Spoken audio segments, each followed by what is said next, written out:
Hello everyone. So we are solving the back exercise of the chapter solutions and today we will discuss question number 20. So the question is a 5% solution by mass of cane sugar in water has freezing point of 271 Kelvin. Calculate the freezing point of 5% glucose in water if freezing point of pure water is 273.15 Kelvin. देखो बेटा क्या given है आपको कि आपने लिया एक 5% solution of cane sugar. Cane sugar का मतलब क्या हुआ? केन शुगर है C12H22O11. ठीक है, आपने इसका लिया है 5% सॉल्यूशन बाय मास, मतलब 5 ग्राम ऑफ C12H22O11, मतलब केन शुगर के 5 ग्राम्स को आपने डिसॉल्व किया है 95 ग्राम्स ऑफ वाटर में या फिर हम कहेंगे 100 ग्राम ऑफ सॉल्यूशन में. ठीक है, और इसके लिए आपको दिया है फ्रीजिंग पॉइंट. फ्रीजिंग पॉइंट कितना होगा इसका बेटा? TF is equals to 271 Kelvin. If freezing point of pure water is this, pure water का भी freezing point given है आपको which is T naught F. So T naught F कितना दिया बेटा? 273.15 Kelvin. समझ आया? ओके, तो अब आपको क्या करना है? आपको निकालना है freezing point of 5% glucose in water. ये सब किसके लिए था? ये था बेटा केन शुगर के लिए. आपको निकालना किसका है? आपको निकालना है ग्लूकोज का. ग्लूकोज है C6H12O6. इसका भी दिया है 5% सॉल्यूशन बाय मास और इसका आपको निकालना है फ्रीजिंग पॉइंट. ठीक, तो देखो फॉर्मूला चेक करेंगे बेटा.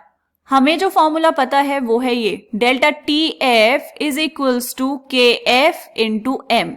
यहाँ पे आपको TF दिया है, T नॉट F भी दिया है, तो हम क्या यहाँ से निकाल सकते हैं delta TF. Delta TF for cane sugar is, delta TF कितना होता है बेटा? T naught F minus TF, तो 273.15 माइनस 271. सो डेल्टा TF आपके पास आ गया, कितना आएगा बेटा? 2.15 kelvin.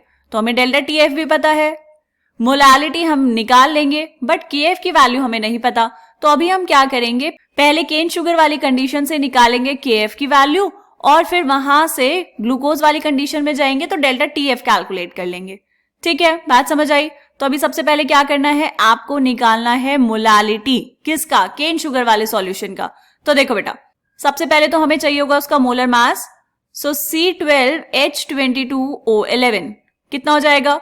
12 into 12 is 144 plus 22 plus 11 into 16 कितना है बेटा? ये 342 ग्राम पर मोल. उसके बाद क्या चाहिए होता है? Number of moles. So number of moles of cane sugar, मतलब सुक्रोज भी बोल सकते हैं आप इसको, is 5 given mass divide by 342. This is molar mass, तो ये आया 0.0146. ठीक है, नंबर ऑफ मोल्स आ गए बेटा. अब क्या कैलकुलेट करेंगे? अब हम कैलकुलेट करेंगे मोलालिटी. सो मोलालिटी ऑफ किसकी कैलकुलेट कर रहे हैं बेटा? केन शुगर की. C12H22O11 इज इक्वल्स टू कितना आएगा? Number of moles of solute divide by mass of solvent in KG. कितना मास लिया आपने? 95 ग्राम ऑफ वाटर, तो ऊपर मल्टीप्लाई करेंगे 1000 से. ठीक है, ये कितना आएगा? 14.6 डिवाइड बाय 95, तो this will come out to be 0.1536. ठीक, इतना आ गया हमारे पास मोल पर केजी. अब क्या करेंगे बेटा?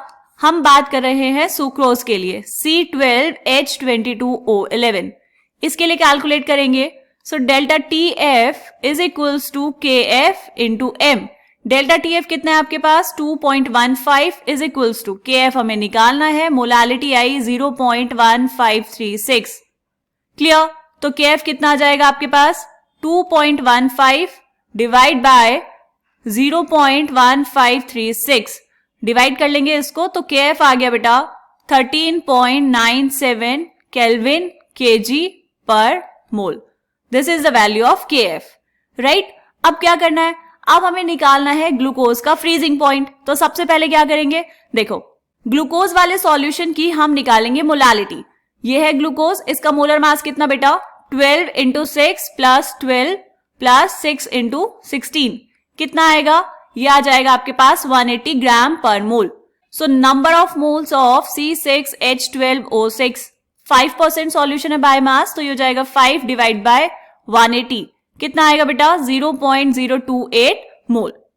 क्लियर? अब क्या करना है, अब कैलकुलेट करनी है इसकी मोलालिटी। दोनों का सेम ही तरीका है बेटा, बस दोनों में चीजें अलग अलग कैलकुलेट करनी है आपको। मोलालिटी कितनी, number of moles of solute divide by mass of solvent into 1000, क्योंकि हमें चाहिए केजी में। तो ये कितना जाएगा बेटा, 28 divide by 95 is 0.295। This is the molality of glucose solution. अब आपको कैलकुलेट क्या करना है बेटा, freezing point of 5% glucose in water, मतलब आपको निकालना है TF। आपको T0F नहीं निकालना, T0F तो हमें पता है, और आपको डेल्टा TF भी नहीं निकालना। क्लियर? तो यहां पर देखो अब कैसे सॉल्व करेंगे। अब हम बात कर रहे हैं बेटा C6H12O6 वाले सॉल्यूशन की, ठीक है। यहां पे अगर हम निकालें डेल्टा TF कितना होता है, delta TF is KF into M। Delta TF अभी हम पहले निकालेंगे, क्योंकि हमें T0F पता है, TF निकालना है तो डेल्टा TF तो पता होना चाहिए। तो ये कितना आएगा, KF की वैल्यू हमने निकाली 13.97 इंटू मोलालिटी 0.295, तो डेल्टा TF आपके पास आ गया कितना, 4.12 केल्विन। ठीक, अब हमें डेल्टा TF पता है, T0F भी हमें पता है, क्या निकालना है बेटा, TF। Depression in freezing point का फॉर्मूला क्या होता है, delta TF is equals to, depression है बेटा तो प्योर सॉल्वेंट का फ्रीजिंग पॉइंट ज्यादा होगा और सॉल्यूशन का कम होगा, राइट। TF निकालना है आपको, तो TF कितना हो जाएगा, TF is equals to T0F minus delta TF। बस वैल्यूज पुट करो। T0F कितना है आपके पास, 273.15 माइनस डेल्टा TF कितना आया, 4.12। सो TF आपके पास आ जाएगा, इनको माइनस कर लेंगे तो ये आएगा 269.03 केल्विन। तो इसको कर लेंगे डब्बे के अंदर बंद, because this is the answer of this question. क्या निकालना था आपको, freezing point of 5% glucose in water. क्या किया हमने, पहली वाली कंडीशन से हमने निकाली KF की वैल्यू और दूसरी वाली कंडीशन में पुट करके डिप्रेशन इन फ्रीजिंग पॉइंट निकाल लिया। T0F आपको पता था प्योर सॉल्वेंट का, और वहां से क्या किया आपने, सॉल्यूशन का फ्रीजिंग पॉइंट कैलकुलेट कर लिया। ठीक, अब ये जो हमने इतना सारा काम किया है बेटा, इसको आप एक और तरीके से कर सकते थे। कैसे, ये जो हमने KF की वैल्यू निकाली है ना, कि पहले मोलालिटी निकाली, नंबर ऑफ मोल्स निकाले, फिर हमने ये सारी वैल्यूज पुट करके KF की वैल्यू निकाली। अगर आपको डायरेक्टली ये वाला फॉर्मूला याद है, delta TF is equals to KF into WB into 1000 divide by, नीचे कितना आएगा बेटा, MB इंटू WA। अगर आपको ये फॉर्मूला याद है तो आप डायरेक्टली इसमें वैल्यूज पुट करेंगे तो यहां से भी KF की वैल्यू आ जाएगी। KF की वैल्यू जब यहां से आएगी तो सेम यही फॉर्मूला हम लगा लेंगे ग्लूकोज के लिए, वहां से आपको क्या मिल जाएगा, डेल्टा TF मिल जाएगा। क्लियर बेटा? तो आप जैसे मर्जी सॉल्व कर सकते हैं, बट इतने फॉर्मूले हमें याद रखने की जरूरत नहीं है। तो आप ऐसे स्टेप बाय स्टेप करेंगे, पहले मोल्स निकालेंगे, फिर मोलालिटी कैलकुलेट करेंगे और फॉर्मूले में रखेंगे तो आसानी से हो जाएगा क्वेश्चन। ठीक है, ज्यादा मुश्किल नहीं है बेटा। चलो मिलेंगे नेक्स्ट क्वेश्चन में, तब तक के लिए बाय बाय।